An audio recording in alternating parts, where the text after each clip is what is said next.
आज के इस वीडियो लेक्चर में हम लोग बात करने वाले हैं वेरिएबल्स के बारे में। पाइथन प्रोग्रामिंग लैंग्वेज के अंदर वेरिएबल्स क्या होते हैं, किस तरह से उनको इस्तेमाल किया जाता है, क्या क्या उनके रूल्स होते हैं उनको एक्सेस करने के लिए, किस किस तरह से उनको इम्प्लीमेंट किया जा सकता है पाइथन के अंदर, वो सारी चीज़ें आज हम लोग डिस्कस करने वाले हैं। तो सबसे पहले हम लोग बात करेंगे यहाँ पे कि पाइथन में वेरिएबल्स का स्ट्रक्चर क्या होता है। तो वेरिएबल के स्ट्रक्चर को जानने के लिए इस डायग्राम को हमें समझना बहुत जरूरी है। सबसे पहले देखिए यहाँ पे हमारे पास एक फोल्डर की इमेज यहाँ पे क्रिएट की गई है। ये बेसिकली हमारा जस्ट लाइक अ कंटेनर काम कर रहा है, क्योंकि वेरिएबल्स के बारे में हम लोग जानते हैं variable is just like a container which is used to store the value, store the data. Variable क्या है? एक कंटेनर की तरह होता है जिसके अंदर हम डेटा को स्टोर कर सकते हैं। तो वेरिएबल में डेटा को स्टोर करने के लिए दो चीजें हमें हमेशा ध्यान रखनी है। पहली चीज name of the variable, variable का नाम क्या है, और वैल्यू इन वेरिएबल। ठीक है, कि जो भी वेरिएबल हमने बनाया है इस वेरिएबल का नाम क्या है और उस वेरिएबल के अंदर क्या वैल्यू हम लोग स्टोर करने वाले हैं, ये चीज हमेशा हमें ध्यान रखनी है। जैसे कि अगर हमें इस स्ट्रक्चर में समझ में आ रहा है तो हमें पता लग रहा है कि x जो है हमारे इस वेरिएबल का नाम है, और जो 10 यहाँ पे हमें यहाँ पे शो हो रहा है ये क्या है? हमारा वेरिएबल की वैल्यू है। ये जो वेरिएबल है जिसका नाम हमने x रखा है, इसके अंदर हमने क्या वैल्यू स्टोर की है? इसके अंदर हमने 10 को स्टोर किया हुआ है। यानी कि आने वाले टाइम में, आने वाले प्रोग्राम के अंदर जब हम लोग इस 10 वैल्यू को एक्सेस करना चाहते हैं तो हमें इसके नाम को यूज करना पड़ेगा, जो कि है हमारे पास x। अगर हम x को यूज करेंगे तो यानी कि प्रोग्रामिंग लैंग्वेज के अंदर हम इनडायरेक्टली 10 को ही यूज कर रहे होंगे। तो बेसिकली ये होता है हमारे वेरिएबल का स्ट्रक्चर। अगली स्लाइड पे जब हम लोग मूव करते हैं तो हमें यहाँ पे बताया गया है वेरिएबल्स का इंट्रोडक्शन। जैसे कि लास्ट हमारे पास स्लाइड जो थी उसमें हमने डिस्कस किया था variables are used to store data, जो कि हमारे पास इस स्लाइड के अंदर भी लिखा हुआ है। वेरिएबल्स क्या है? डेटा को स्टोर करने का काम करता है हमारे प्रोग्रामिंग लैंग्वेज के अंदर। हम पाइथन के अलावा अगर किसी दूसरी प्रोग्रामिंग लैंग्वेज में भी हम वेरिएबल्स को डिस्कस करेंगे तो वहाँ पे भी वेरिएबल्स का सेम ही यूज़ होता है कि वेरिएबल्स हमारे पास डेटा को स्टोर करने के लिए इस्तेमाल किए जाते हैं। वो एक अलग बात है कि हर प्रोग्रामिंग लैंग्वेज के अंदर वेरिएबल्स को डिक्लेयर करने का, वेरिएबल्स को यूज़ करने का तरीका अलग अलग होता है, बट काम एक्जैक्टली सेम ही रहता है। ठीक है, जैसे कि आपको बताया गया है यहाँ पे कि वेरिएबल्स को डेटा स्टोर करने के लिए इस्तेमाल किया जाता है। किस किस टाइप का डेटा हम लोग वेरिएबल्स के अंदर इस्तेमाल कर सकते हैं? तो पाइथन प्रोग्रामिंग लैंग्वेज के अंदर अलग अलग टाइप के डेटा टाइप हमारे पास अवेलेबल होते हैं, जिसका इस्तेमाल हम लोग डेटा को स्टोर करने के लिए कर सकते हैं। जैसे हमारे पास इंटीजर टाइप का डेटा हो सकता है, हमारे पास फ्लोट टाइप का डेटा हो सकता है, स्ट्रिंग टाइप का डेटा हो सकता है, बूलियन टाइप का डेटा हो सकता है। तो अलग अलग टाइप के डेटा होते हैं हमारे पास पाइथन प्रोग्रामिंग में, जिनका इस्तेमाल कर सकते हैं हम डेटा को स्टोर करने के लिए वेरिएबल्स के अंदर। अगली स्लाइड पे मूव करते हैं तो यहाँ पे हमें पता लगेगा कि जब भी हम कोई वेरिएबल बनाते हैं तो उसके अंदर वैल्यू स्टोर करने के लिए क्या टास्क परफॉर्म करना है, क्या प्रोसीजर रहेगा किसी भी वेरिएबल के अंदर डेटा स्टोर करने के लिए। तो हमारे पास एक असाइनमेंट ऑपरेटर होता है, आप सभी लोग इससे बहुत अच्छे से वाकिफ हैं, जिसको हम क्या कहते हैं? इक्वल टू साइन भी कहते हैं। तो ये हमारा प्रोग्रामिंग लैंग्वेज के अंदर क्या होता है? असाइनमेंट ऑपरेटर होता है which is used to assign the value to the variable, जो कि क्या काम करता है? हमारे वेरिएबल के अंदर वैल्यूज को असाइन करने में हमारी मदद करता है। वही चीज़ हमने यहाँ पे लिखी भी है। To declare a variable in Python simply use the assignment operator to assign a value to the variable name. Variable के अंदर ये डायरेक्टली वैल्यूज को असाइन करने में हमारी हेल्प करता है। किस तरह से हेल्प करता है, किस तरह से हम लोग इसको इस्तेमाल कर सकते हैं, तो हम बात करते हैं यहाँ पे। नेक्स्ट स्लाइड में हम यहाँ देखेंगे कि टाइप्स ऑफ डेटा, कौन कौन से बेसिक टाइप ऑफ डेटा हमारे पास पाइथन के अंदर अवेलेबल है और उसको किस तरह से हम लोग यूज़ कर सकते हैं। तो सबसे पहले हम यहाँ बात करेंगे इंटीजर टाइप के डेटा के बारे में। कौन से इंटीजर टाइप डेटा होते हैं? हमारे 1 2 3 4 5 एंड सो ऑन, इस तरह के जो डेटा होते हैं वो हमारे इंटीजर टाइप के डेटा कहलाते हैं। अगर हम फ्लोट टाइप के डेटा के बारे में बात करें तो जो भी पॉइंटिंग डिजिट्स हमारी होती हैं, जो कि फ्लोटिंग पॉइंट वैल्यूज होती हैं, वो हमारे फ्लोट टाइप का डेटा कहलाता है, जैसे 1.2 3.5 एंड सो ऑन। इसी तरह से एक स्ट्रिंग टाइप का डेटा हमारे पास पाइथन प्रोग्रामिंग लैंग्वेज के अंदर अवेलेबल है। जैसे अगर हम यहाँ पे ए लिख रहे हैं तो ये ए हमने यहाँ पे सिंगल कोट के अंदर लिखा हुआ है। इसका मतलब क्या है? ये सिंगल कोट हमारा क्या बता रहा है कि ए जो है ये स्ट्रिंग टाइप का एक डेटा है। जैसे हमारा एक सिंगल कैरेक्टर है, इसी तरह से हमारा कलेक्शन ऑफ कैरेक्टर भी हो सकता है। जैसे कि ये दोनों वैल्यूज हैं हमारे पास, तो कलेक्शन ऑफ कैरेक्टर भी हमारा क्या होता है? स्ट्रिंग टाइप का डेटा होता है। और इसको स्ट्रिंग टाइप डेटा बनाने के लिए हमें क्या करना होता है? इसको सिंगल कोट के अंदर यहाँ पे रखना होता है। जिस तरह से हम यहाँ पे सिंगल कोट का इस्तेमाल कर रहे हैं डेटा को असाइन करने के लिए, बिल्कुल सेम इसी प्रोसीजर में हम डबल कोट का भी इस्तेमाल कर सकते हैं। दोनों का मतलब सेम ही होता है। सिंगल टाइप सिंगल कोट अगर हम इस्तेमाल करते हैं तो भी हमारा स्ट्रिंग टाइप का डेटा ही माना जाएगा, और अगर हम डबल कोट में इस्तेमाल कर रहे हैं तो वो भी हमारा स्ट्रिंग टाइप का डेटा ही माना जाएगा। लास्ट डेटा टाइप हमारा जो बेसिक डेटा टाइप की कैटेगरी में आता है वो है हमारा Boolean data type. Boolean data type के अंदर हमारे पास दो वैल्यूज होती हैं, या तो वो हमारा ट्रू होता है या वो हमारा फॉल्स होता है। आने वाली क्लासेस के अंदर हम इन सारे डेटा टाइप्स को प्रैक्टिकली करके देखेंगे, उनको यूज करके देखेंगे। तो सबसे पहले हम बात करते हैं, हमारे पास अगर x नाम का एक वेरिएबल हमने बनाया है तो x नाम के वेरिएबल के अंदर एक वैल्यू 10 को स्टोर करने के लिए हमें क्या करना पड़ेगा, असाइनमेंट ऑपरेटर का इस्तेमाल करना पड़ेगा। तो किस तरह से प्रोसीजर फॉलो किया जाएगा, हम नॉर्मली लिखेंगे x इक्वल्स टू 10, तो x के अंदर हमने 10 एक वैल्यू को स्टोर कर दिया x नाम का वेरिएबल बना के। सेम इसी तरह से y नाम का एक वेरिएबल बनाएंगे तो उसके अंदर इक्वल टू साइन लगा के अगर हम 2.5 लिखेंगे तो इसका मतलब ये होगा कि हमने y नाम का एक वेरिएबल बनाया जिसके अंदर हमने 2.5 वैल्यू को असाइन किया है। सेम इसी तरह से z नाम का एक वेरिएबल बनाया जिसके अंदर हमने राम लिखा और उसको सिंगल कोट के अंदर रख दिया। इसका मतलब राम क्या है, एक सिंगल स्ट्रिंग टाइप का डेटा है जिसको हमने z नाम के वेरिएबल के अंदर स्टोर किया है। सेम इसी तरह से a इक्वल्स टू, अगर हम यहाँ पे ट्रू लिख देते हैं तो इसका मतलब ये होता है कि a एक बुलियन टाइप का डेटा है जिसके अंदर ट्रू वैल्यू हमने स्टोर की है। तो इस तरह से हम क्या कर सकते हैं, असाइनमेंट ऑपरेटर का इस्तेमाल करके हमारे वेरिएबल्स को डिक्लेयर कर सकते हैं, उसके अंदर डायरेक्टली वैल्यूज को असाइन कर सकते हैं, राइट। अब नेक्स्ट स्लाइड पे जब हम लोग मूव करते हैं तो हमें पता लगेगा नेमिंग कन्वेंशंस क्या होते हैं वेरिएबल्स के। तो जब भी देखिए वेरिएबल का नाम हमें रखना होता है तो हमें कुछ रूल्स को फॉलो करना होता है। कुछ बेसिक रूल्स हैं बेसिकली जो कि हमें पता होने चाहिए कोई भी वेरिएबल का नाम रखने में। क्या क्या रूल्स हो सकते हैं वो, जब भी हम वेरिएबल को नाम असाइन करते हैं तो हमें हमेशा ध्यान रखना है कि कोशिश करनी है कि वेरिएबल का जो नाम है हमारा वो हमारा या तो कैमल केस में रहे या वो हमारा लोअर केस में रहे, ठीक है। दूसरा, वेरिएबल का जब भी हम नाम रखें तो उसको नाम को हमें डिस्क्रिप्टिव रखना है, मतलब कि हम जो वैल्यूज इस वेरिएबल के अंदर असाइन करने वाले हैं वो वैल्यू एक्चुअल में हमारे पास क्यों यूज होने वाली है, उसका क्या यूज होने वाला है, ताकि इस वेरिएबल के नाम को रीड करने से ही हमें पता लग जाए कि इसके अंदर हमने जो वैल्यू स्टोर की है उसका मीनिंग क्या है, उसका मतलब क्या है, उसका यूज क्या होने वाला है, ठीक है। एक चीज हमेशा ध्यान रखनी है कि जब भी आप वेरिएबल के नेम को असाइन करें या वेरिएबल का नाम रखते हैं तो हमेशा ध्यान रखिए अगर हम वेरिएबल के नाम को दो वर्ड्स में लिख रहे हैं तो उन दोनों वर्ड्स के बीच में कभी भी हमें ब्लैंक स्पेस नहीं छोड़ना है। हम क्या कर सकते हैं, उनको सेपरेट करने के लिए अंडरस्कोर का इस्तेमाल कर सकते हैं। अंडरस्कोर का इस्तेमाल करके हमारा वो वेरिएबल नेम सही हो जाएगा। अगर हमने ब्लैंक स्पेस डाल दिया किसी भी वेरिएबल के नाम के बीच में तो वो हमारा एरर मैसेज शो करेगा, वो हमारा पाइथन में एक्सेप्ट नहीं किया जाएगा। तो ये कुछ बेसिक से रूल्स हैं हमारे पास जिनका हमें इस्तेमाल करना है अपने किसी भी वेरिएबल के नाम को फाइनल करने के समय पे। नेक्स्ट स्लाइड पे जब हम लोग मूव करते हैं तो हमें पता लगेगा यहाँ पे स्कोप के बारे में बेसिकली हम डिस्कस कर रहे हैं। देखिए किसी भी वेरिएबल के स्कोप के बारे में जब हम बात करते हैं तो हमें एक चीज़ ध्यान रखनी है कि वेरिएबल के दो तरह के स्कोप होते हैं। हालांकि इस टॉपिक को हम एक आने वाले वीडियो क्लासेस के अंदर अलग से सेपरेट वीडियो बना के भी इसको डिस्कस करेंगे। फिर भी मैं आपको ओवरव्यू यहाँ पे बता देता हूँ कि वेरिएबल के स्कोप हमारे दो अलग अलग तरह के हो सकते हैं। एक हमारा लोकल वेरिएबल हो सकता है और दूसरा हमारा ग्लोबल वेरिएबल हो सकता है। ग्लोबल वेरिएबल के बारे में जब हम बात करते हैं तो हम यहाँ कह सकते हैं कि अगर कोई वेरिएबल हमारे प्रोग्राम के अंदर सबसे बाहर यानी कि आउटर एरिया में डिक्लेयर किया गया है तो इसका मतलब ये होता है इस वेरिएबल को हम अपने एंटायर प्रोग्राम के अंदर, पूरे प्रोग्राम के अंदर कहीं भी directly with the name of the variable हम लोग इसको इस्तेमाल कर सकते हैं।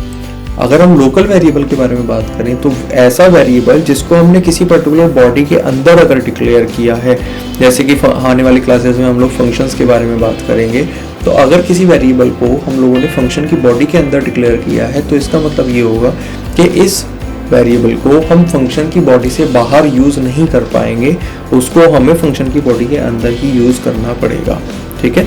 तो ये हमारा वेरिएबल्स का स्कोप होता है। तो इसके बारे में नेक्स्ट आने वाले लेक्चर्स में हम लोग सेपरेटली भी डिस्कस करेंगे। फिलहाल मैंने आपको इसका ओवरव्यू बता दिया है।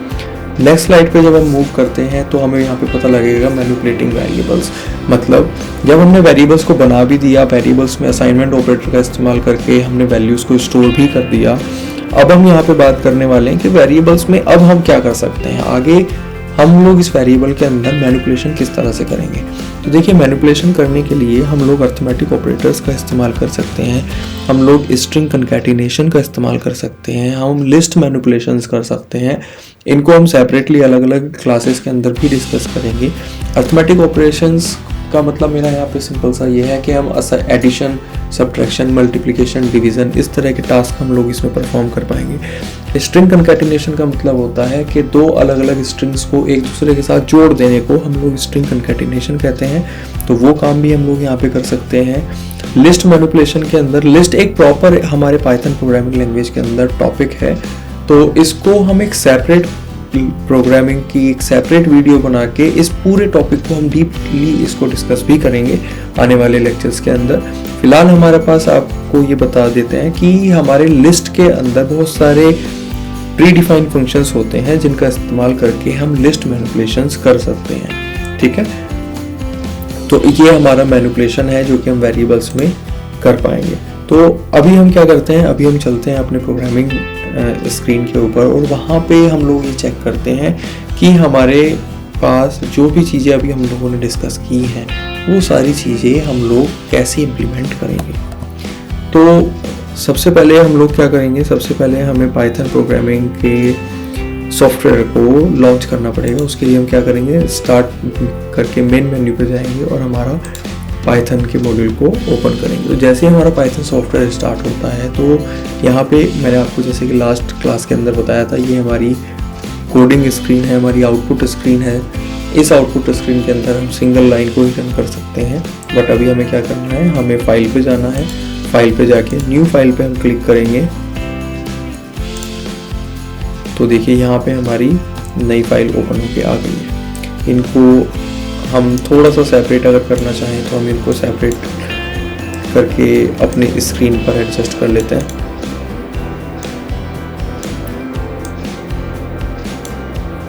ताकि हमें दोनों विंडोज सेपरेटली शो हो जाए।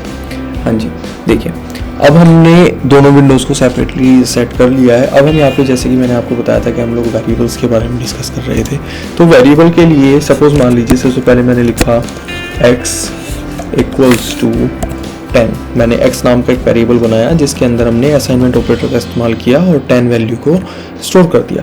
अब मुझे इसको आउटपुट स्क्रीन पे चेक करना है, तो हम लोग क्या कर सकते हैं, हम लोग प्रिंट और ब्रैकेट में यहाँ पे x को हम लोग मेंशन कर देंगे।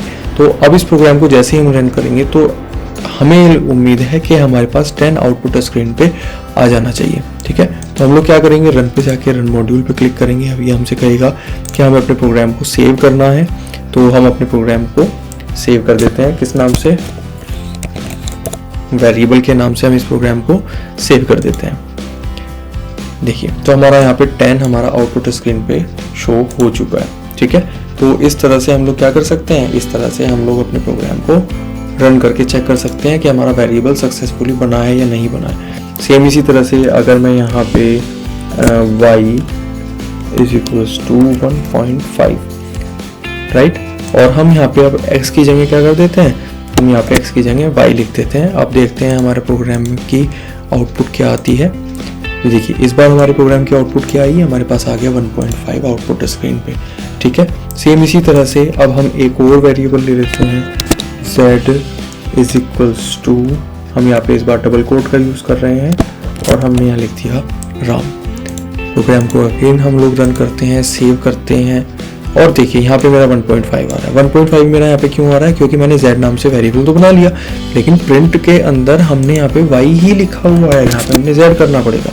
तो जैसे ही हमने z किया, अब दोबारा से प्रोग्राम को रन करके इसको सेव करेंगे तो देखिए आउटपुट स्क्रीन पे मेरा वैल्यू यानी कि राम यहाँ पे लिखा हुआ आ गया। तो इस तरह से हम क्या कर सकते हैं, हम अपने वेरिएबल्स बना सकते हैं। इसी तरह से सपोज मान लीजिए मैंने a नाम से एक वेरिएबल बनाया जिसके अंदर हमने क्या लिख दिया, हमने ट्रू लिख दिया और यहाँ पे हम अब क्या करते हैं, a को प्रिंट करा देते हैं। हम दोबारा से प्रोग्राम को रन करेंगे, इसको सेव करेंगे तो इसने हमें यहाँ पे एरर दे दिया। एरर क्यों दिया, क्योंकि हमने जो ट्रू लिखा है वो हमने t स्मॉल लेटर में बना दिया, जबकि ट्रू हमारा कैसा होना चाहिए, इसमें t हमारा कैपिटल लेटर में होना चाहिए। तो मैंने क्या कर दिया, इसको ट्रू में t कैपिटल कर दिया। दोबारा से प्रोग्राम को रन करते हैं, रन करके इसको सेव करते हैं तो देखिए आउटपुट स्क्रीन पे मेरा यहाँ पे ट्रू प्रिंट हो गया, ठीक है। तो अलग अलग डेटा टाइप्स हम लोग यहाँ पे इस तरह से इस्तेमाल कर सकते हैं अपने पाइथन प्रोग्रामिंग लैंग्वेज के अंदर, राइट। तो ये हमने देखा। इसके अलावा हमने देखा था वहाँ पे लिस्ट मैनिपुलेशन के बारे में बात की थी। अब इस प्रोग्राम को यहाँ से हम लोग हटा देते हैं। सपोज मान लीजिए मेरे पास a नाम का एक वेरिएबल है जिसके अंदर मैंने एक 2 वैल्यू को हमने यहाँ पे असाइन कर दिया। और इसी तरह से b नाम का मेरे पास एक वेरिएबल है जिसके अंदर मैंने 3 को असाइन कर दिया। अब मैं क्या कर सकता हूँ, मैं यहाँ पे मैनिपुलेशन कर सकता हूँ। मैं यहाँ पे लिख सकता हूँ c is equals to a plus b, यानी कि एक a नाम से वेरिएबल बनाया जिसके अंदर मैंने कोई एक वैल्यू को असाइन किया, b नाम से मैंने वेरिएबल बनाया जिसके अंदर एक बार दोबारा से मैंने वैल्यू को असाइन किया, और c नाम से वेरिएबल बना के मैंने a और b का एडिशन कर दिया। तो यानी कि a वेरिएबल के अंदर जो वैल्यू है, b वेरिएबल के अंदर जो वैल्यू है, उन दोनों का एडिशन कर दिया जाए और जो फाइनल आउटपुट आए उसको मैंने यहाँ पे c में सेव कर दिया। अब अगर मैं प्रिंट करता हूँ किसको, c को, तो मेरा आउटपुट स्क्रीन पे a और b का एडिशन होके आ जाना चाहिए। चलिए चेक कर लेते हैं जो बात हम कर रहे हैं क्या वो सही है। तो देखिए आउटपुट स्क्रीन पे मेरा क्या आ गया, यहाँ पे 5 आ गया। तो इस तरह से हम क्या कर सकते हैं, लिस्ट को इसी तरह से हम वेरिएबल के ऊपर अपनी मैनिपुलेशंस कर सकते हैं, कोई भी टास्क परफॉर्म कर सकते हैं। ठीक है, सेम इसी तरह से जैसे कि मैंने आपको बताया था कि जब भी हम कोई भी वेरिएबल बनाते हैं तो उस वेरिएबल में हमें ध्यान रखना है कि जिस नाम से हम लोग वेरिएबल बना रहे हैं आगे भी हम उसको उसी कैरेक्टर के स्टाइल में यूज़ करें। मतलब जैसे हमने यहाँ पे c के अंदर a प्लस b का एडिशन कराया है और हमने प्रिंट के अंदर c लिखा, बट अगर मैं यहाँ पे स्मॉल c की जगह कैपिटल C लिख दूँ तो ये डेफिनेटली मुझे एक एरर थ्रो करने वाला है। ये एरर शो कर देगा क्या, c is not defined, right. तो इसने यहाँ पे मुझे एरर दे दिया कि c तो हमारा डिफाइन ही किया ही नहीं गया है क्योंकि हम तो स्मॉल c का इस्तेमाल कर रहे हैं। देखिए यहाँ पे हमें ये एक इंस्ट्रक्शन भी देने की कोशिश कर रहा है कि क्या आपका मतलब ये है कि आप स्मॉल सी लिखना चाहते थे, तो हम इसको यहाँ पे इससे भी समझ सकते हैं। तो यहाँ पे हम स्मॉल सी लिखेंगे तो हमारा प्रोग्राम सक्सेसफुली रन हो जाएगा, कोई एरर नहीं आएगी हमारे प्रोग्रामिंग के अंदर। ठीक है, इस तरह से हम लोग कर सकते हैं। सेम इसी तरह से मैंने आपको बताया था नेमिंग कन्वेंशन के बारे में हमने डिस्कस किया। नेमिंग कन्वेंशन में हमें पता लगा कि हम अपने पाइथन के अंदर जो वेरिएबल के नाम बनाते हैं उस वेरिएबल के नाम के अंदर हम लोग ब्लैंक स्पेस का इस्तेमाल नहीं कर सकते। जैसे सपोज मान लीजिए यहाँ पे हमने ये ए जेड इस तरह से कर दिया और ऊपर ए और जेड यानी कि 2 अलग अलग हमारे वर्ड थे, दोनों के बीच में हमने ब्लैंक स्पेस दे दिया। अब अगर इस प्रोग्राम को मैं रन करके देखूंगा तो ये क्या करेगा, हमारे एरर को थ्रो करेगा। देखिए इनवैलिड सिंटैक्स, इसने मुझे एरर मैसेज शो कर दिया क्योंकि हम सिंटैक्स को यहाँ पे गलत इस्तेमाल कर रहे हैं और इसने जेड को हाईलाइट भी कर दिया रेड कलर से कि यहाँ पे हम कुछ ना कुछ मिस्टेक कर रहे हैं, कुछ ना कुछ गड़बड़ यहीं इसी लाइन के अंदर है। ठीक है, तो हम इस तरह से कर सकते हैं। हाँ, जैसे कि मैंने आपको बताया था कि हम यहाँ पे अंडरस्कोर का इस्तेमाल कर सकते हैं अपने 2 अलग अलग वेरिएबल्स को सेपरेट दिखाने के लिए। तो अब हमारे कंप्यूटर के थ्रू, अब हमारे कंपाइलर के थ्रू इसमें कोई एरर मैसेज नहीं आएगा और हमारा सक्सेसफुली रिजल्ट हमें आउटपुट स्क्रीन पे शो कर दिया जाएगा। ठीक है, तो इस तरह से हम लोग क्या कर सकते हैं, हमारे वेरिएबल्स को डिक्लेयर कर सकते हैं, उसमें डेटा को मैनिपुलेट कर सकते हैं, हमारे वेरिएबल्स को असाइन कर सकते हैं और वेरिएबल असाइन करने के लिए हमें क्या क्या नेमिंग कन्वेंशंस का इस्तेमाल करना है, कितने तरह के वेरिएबल्स हमारे पास होते हैं, उसके बारे में हम लोगों ने यहाँ पे डिस्कस किया। राइट, तो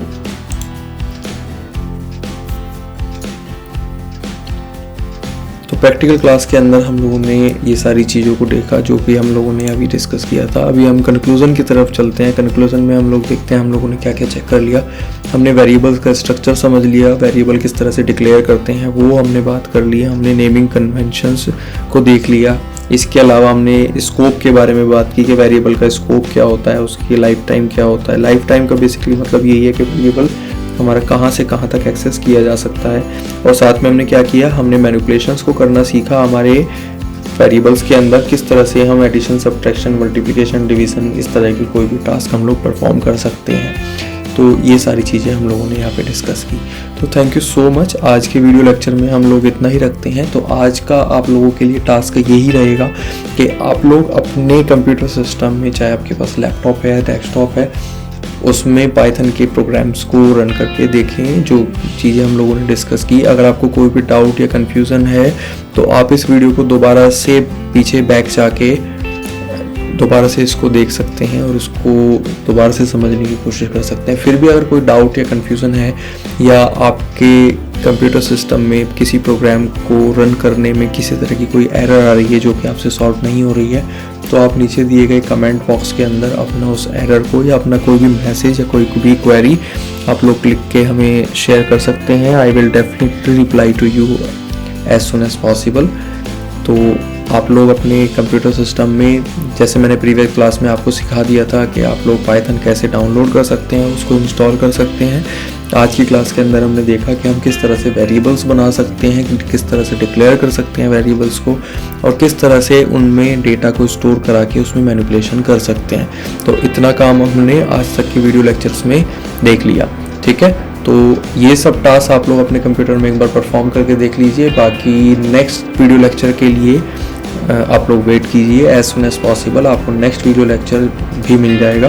तब तक आप मेरे चैनल को सब्सक्राइब करके रखिए, बेल आइकन को हिट करके रखिए, ताकि जैसे ही मेरी साइड से नया वीडियो लेक्चर अपलोड हो तो तुरंत आपके पास नोटिफिकेशन आ जाए। चलिए, thank you so much, have a nice day.